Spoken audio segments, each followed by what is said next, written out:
When I was a teenager, I moved cross-country to a town where I knew nobody, not a single soul. It was a lonely existence, made only worse by the fact that we had moved in the middle of the school year. Everyone was already sorted off into cliques and groups, and I was left out. To top it off, I wasn't very outgoing, and didn't make friends easily, so I mostly kept to myself during the school day, eating in the cafeteria, and walking the hallways alone. Pretty much the only time that anybody spoke to me was when a group of laughing, cackling kids came up to me, asked if I lived on Glensdale Drive, which I did, and told me to stay away from the dilapidated, abandoned house on the corner. When they said it, I knew exactly which house they meant. It stood out like a sore thumb, with its peeling yellow paint, sagging front porch, some shutters hanging askew, some missing entirely. When I inquired why I should stay away, they just cackled louder and hurried off. On the way home that day, as I passed the yellow house, I couldn't help but stop and stare. With the messed up and missing shutters, it looked like the house was grinning evilly, sort of like a jack-o'-lantern's gaping mouth. Don't ever enter this house. I must have levitated, caught up in my thoughts. I hadn't seen the old lady approach. But there she was, hunched over, saggy, wrinkled greyish skin, coughing and wheezing, and she gave off this strange, disgusting odour. I gagged a bit. Had she come out of the house? From down the sidewalk? I had no idea. When she smiled at me, I couldn't help but stare at her mouth.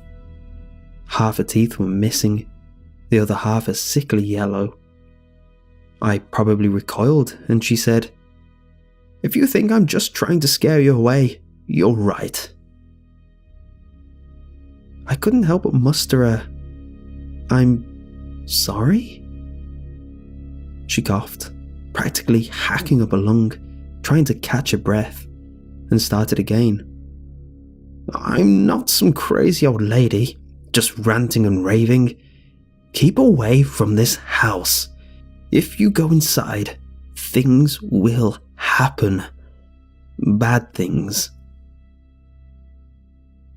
I wanted to run away, mainly just to get a breath of fresh air.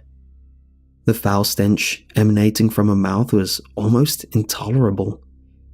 But I couldn't leave. I had to know what she was talking about. "Do you live here?" I asked, nodding at the house. She just laughed, a terrible, psychotic laugh that led to more hacking and coughing. "Nobody lives here." I couldn't resist asking, "What sort of bad things will happen if I go inside?" And then she launched into her story. "I was a teenager when I moved into the neighborhood. Our first week here, we heard the urban legend of the house." She paused, assuming I knew what she was referring to. It was clear I didn't. She continued, "The house is haunted, and not like in the movies. There aren't no creaking noises or lights mysteriously flickering on and off. No ghost or evil spirits flying around. No, it's way worse than that. It's not even a house, really. It's more like..." She paused, at a loss for words, then continued, "Like a creature of some sort. Something awful and alive." I was mesmerized. I literally couldn't move. I couldn't even ask any questions. She went on. "My brother and sister, we were told that nobody had ever gone into the house and came out the same. That was the legend. When we pressed for more details, the kids said they heard the story from some other people, But if we didn't believe them, then by all means we should go test it out. So that's what we did. There was something about her, the way her eyes never looked away from mine, the intensity of her voice, the way she kept talking, even through her gurgling, coughing fits. I could tell she was lying. She definitely believed she was telling the truth. Whether it was true or whether she was simply insane, I wasn't sure. "You mean you actually went in?" I asked. She nodded yes. "One day after school, it was our first week here. We had nothing better to do. We figured we could impress all the other kids. Maybe they'd think we were cool. Anyway, we knew it was just a stupid legend. So we took the dare. It was around 5 o'clock, and it was still light out, so we felt pretty safe. Plus, there were 3 of us. We'd always been tight. Our family moved around a lot, so we never had a lot of friends, but we had each other." I could relate. I had a younger brother who was pretty much the only kid who would talk to me since we moved into town. "Well, the front door was unlocked, so we went in and looked around. Totally empty. Nobody had lived there for years. Dust everywhere. All the shades were drawn, so it was a bit dark. But the downstairs seemed pretty normal. Beat up furniture in the living room, the kitchen mostly empty, except for a few random plates and glasses in the cabinets. Finding nothing of interest, we headed upstairs to the second floor. And that's where things turned." She paused for one of her coughing, hacking fits, tried to clear her throat. I felt bad for her, wished I had a bottle of water or something to offer her. But she finished coughing and continued. "When we got to the top of the stairs, we paused and looked around. Nothing unusual here either, just a few ugly paintings hanging in the hallway. We made our way to the first door on our right and went in. It was a girl's room, all pink and purple. The bed had one of those canopies with 4 posts, and some see-through fabric draped all around it. As we entered, we caused the fabric to swish back and forth, like a ghost was moving through the room. My young sister gasped a bit, but we assured her there was no ghost. The fabric stopped swaying, and she calmed down. There wasn't much left in the room. An old bureau with a dusty mirror on top. So much dust you couldn't even see your own reflection. In fact, there was so much dust everywhere that we left tracks wherever we walked. And they were the only footprints in the house. It was clear that we were the only kids who had ever taken the dare and gone inside. Again, the old woman was overtaken by a coughing fit. I stood there helplessly while she battled for control of her own body. "Do you want me to get some water?" I didn't even know where I was suggesting we go. My house was close by, but did I really want to bring her into my house? She brushed me off, clearing her throat and finally continuing. "There's no time. I have to finish this story before it's too late. So we were in the bedroom, and my older brother dared me to open the closet door, which I did. The hinges creaked as I pulled it back and peered inside. It was empty, so we started to head out, but we froze dead in our tracks when the walls started to move." I couldn't help but interrupt. "What do you mean the walls started to move? Like they were shaking? There was an earthquake?" She shook her head no. "It wasn't an earthquake. The walls began rippling, almost like the wallpaper was coming loose, but there wasn't any wallpaper. The walls were painted pink and purple. Well, at least it looked pink when we walked in. But when the walls came alive, the pink began to disappear, like blood draining from a body, and was slowly replaced by grey, a cold, dark grey that made the room feel like a cave. Are you sure you weren't imagining all of this? The urban legend got into your head, maybe? No, the kids hadn't told us anything specific. What reason would we have to imagine walls suddenly rotting away like that? Plus, my brother and sister saw the exact same thing. No, it was really happening. Trust me. My little sister started crying and freaking out. We tried to calm her down, but we were starting to lose it too. I grabbed her hand and was about to pull her towards the door we'd come in through, but I couldn't find it. The door was somehow gone. The walls kept rippling and shriveling like they were made of flesh. On the other side of the room was another door that was open, leading to the next room. The doorway started to shrivel and disappear too. I pushed the two of them towards it, and we all stumbled across the room, tripping and falling through the opening, just before it sealed shut behind us. Another pause, more hacking. I tried to process what was happening. The level of detail in this delusion was staggering. It wasn't like she was making it up as she went along either. No, in her mind, this is clearly how things happened. She was recounting a chain of events that, for her, was completely true.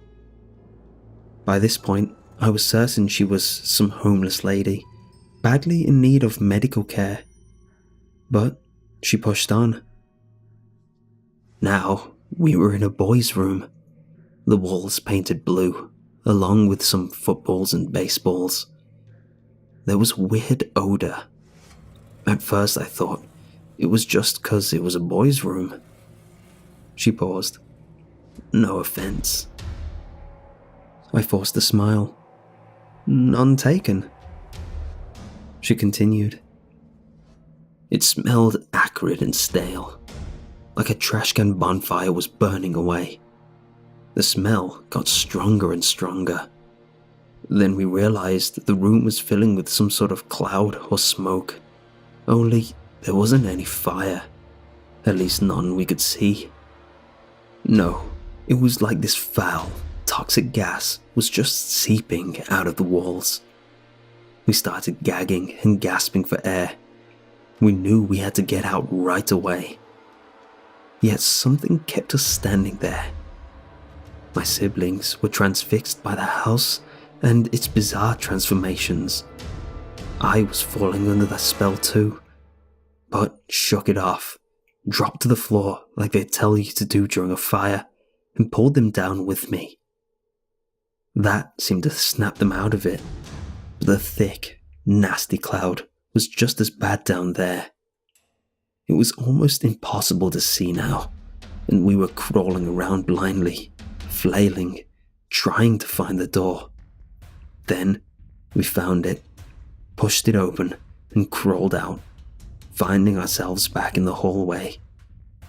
We scrambled to our feet, hurried back to the stairs, and were about to go down, when we saw the handrail start to wobble and wiggle, and the carpet, which was a salmon pinkish color, started to get darker, like it was turning brown right before our eyes.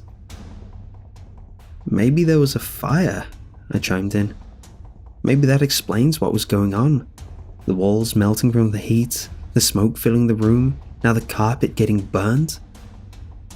I'm telling you, she answered, close to yelling now. The carpet wasn't on fire. It was changing or rotting. Then the stairs started to cave in, a few of them completely falling away, and the railing, which was painted a bright white, started to collapse, one by one. The white wooden poles holding up the banisters started to break off and fall to the living room below. If we waited another second, we'd be trapped upstairs, with that smoke starting to fill the hallway behind us. So I literally pushed my brother and sister down the stairs. We stumbled all the way to the bottom, slipping and sliding on the carpet, which was wet and brown and sticky, almost like mud or something. She stopped the story for another coughing jag. She couldn't clear the gunk out of her throat. I honestly didn't know if she was going to make it to the end of the story. We got to the bottom of the stairs and barreled out the front door and down the path leading to the sidewalk, where we stopped to catch our breath. By that time, it was late. The sun had set, and it was one of those crisp, clear nights when the moon lights everything up, almost like the day hadn't ended. We didn't know what to do or say. We were in shock, just standing there, and before we knew it, we turned into this. She held out her arms, gesturing at herself, but another coughing fit took over, and this time she doubled over, almost collapsing to the ground. I reached out to steady her, and she slowly stood back up. She was in bad shape. I could swear her skin was even more wrinkled and grey than before. "Maybe you need a doctor or something. Do you want me to call 911? She cut me off. "There's no time for that. Anyway, there's nothing they can do for me." "Why not?" I asked. "Have you seen a doctor?" She shook her head adamantly.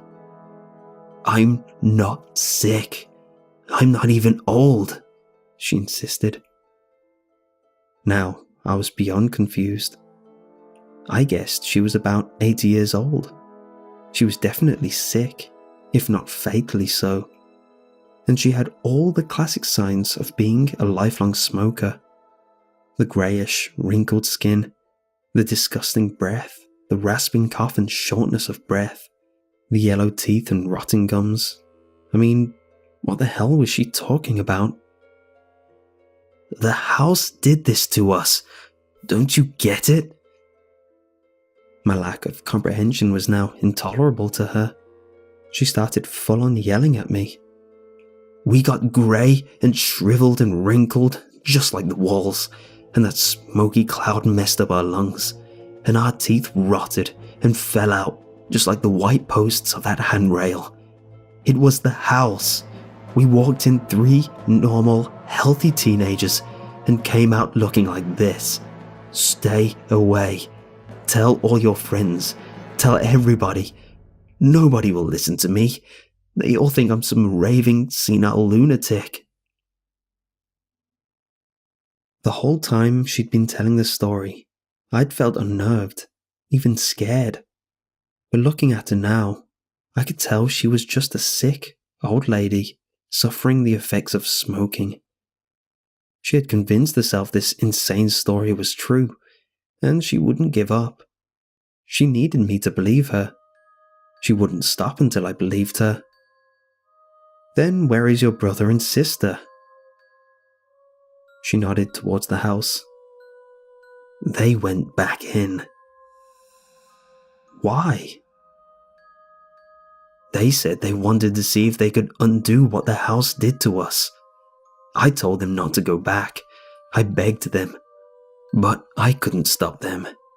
They went inside again, and it was like they were drawn back there, like something was pulling them in. I want to find them, but..." Suddenly, she collapsed to the ground, crying and coughing. I pulled out my phone to call 911, but the battery was dead. "I'm going to get help. I'll be right back." I ran home, dashed inside, called 911, told them to come quick, and ran straight back to wait for the ambulance with her. But when I got there, she was gone. On the ground was a student ID card. I picked it up. It belonged to some girl who went to my school. I looked around.